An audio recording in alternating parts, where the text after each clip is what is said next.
안녕하세요. 상산손해사정 대표 최원현입니다. 우리나라 산업재해는 2004년 이후로 잠시 감소 추세를 보였지만 2021년 이후부터 다시 증가세에 있습니다. 실제로 산업건설 현장 등에서 작업 중 사고로 인해 상해를 입은 분들의 문의가 지속적으로 늘어나고 있는데요.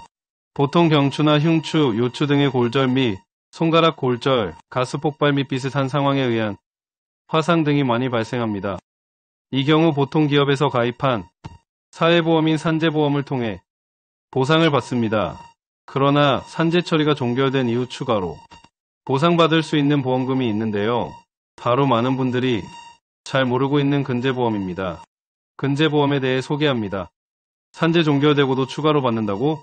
우리에게 익숙한 산재보험은 국가에서 정한 의무보험입니다. 그렇기에 일용직 근로자를 다수 고용하는 건설사 등 대부분의 사업장이 가입되어 있습니다. 근제보험의 경우 사업장에 고용된 근로자가 업무 중 입은 재해로 발생한 손해에 대해 사업주가 배상해야 하는 손해배상 책임입니다. 즉 산재사고에 대비해 기업이 가입하는 보험으로 산재보험에서 초과한 손해 범위에 대해 지급 요청을 할 수 있습니다. 자동차 보험에 비유하면 산재보험이 책임보험, 근제보험은 종합보험으로 볼 수 있는 것이죠. 그러나 모든 상황에서 100% 보상이 가능한 것은 아닙니다. 근제보험 손해배상에 대한 모든 것, 가입 여부 확인부터 산재보험과 달리 강제보험이 아니다 보니 기업의 선택에 따라 가입 및 미가입이 자유롭습니다.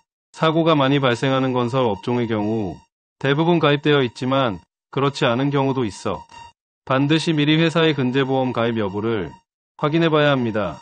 또한 보험 기간 외의 사고 발생 여부도 알아야 하는데요.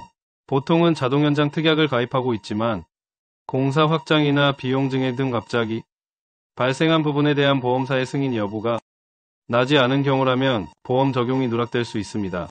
지급 대상에 속하나 앞서 언급한 것처럼 근제보험은 산재보험으로 받은 보상액 보다 내 손해 범위가 더 초과할 경우 청구를 할 수 있습니다.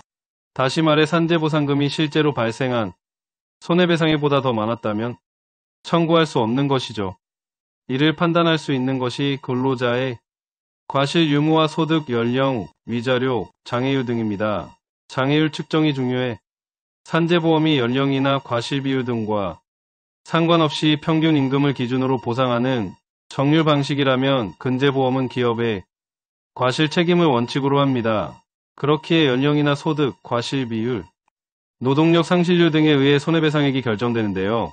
이때 중요한 것이 정확한 장애율 측정으로 전문의가 발행한 장애진단서가 필요합니다.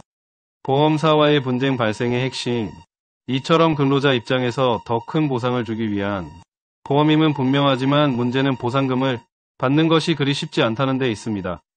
여기에는 사업자의 과실 비율과 노동력 상실률, 평가 판단의 상이함이 존재합니다.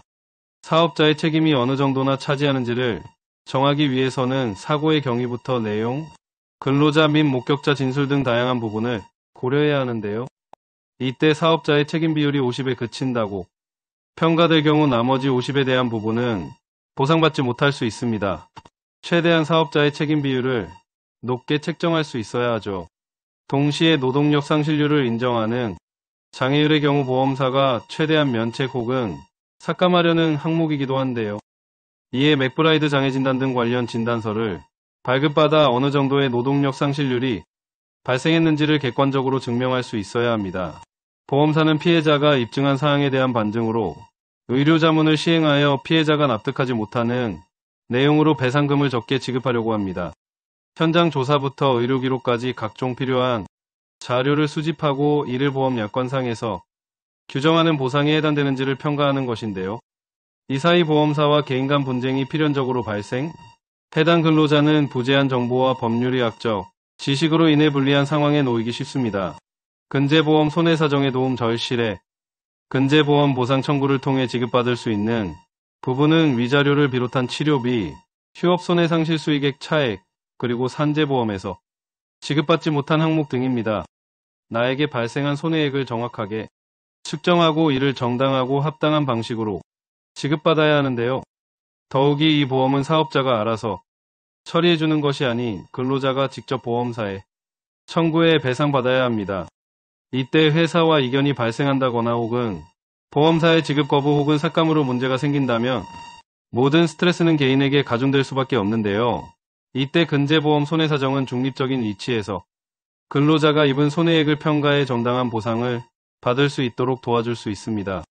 사고 경위부터 발생 내용, 의료기록 및 주치의 소견 그리고 법원 판례 등 다양하고 폭넓은 범위에서 객관적인 자료를 수집해 이를 보험사의 주장에 논리적으로 반박할 수 있습니다. 상산손해사정은 14년 이상의 경력과 노하우를 겸비하고 있으며 그동안 수많은 분쟁 사례를 성공으로 이끈 바 있습니다. 산정 기준이 되는 책임 비율과 노동력 상실률 판단에 있어 근로자의 손해 발생이 합리적으로 인정될 수 있도록 적절한 기준으로 평가합니다. 내가 입은 산재 사고, 더 이상 막막함이 아닌 실력 있는 손해사정사를 통해 도움을 받으시기 바랍니다.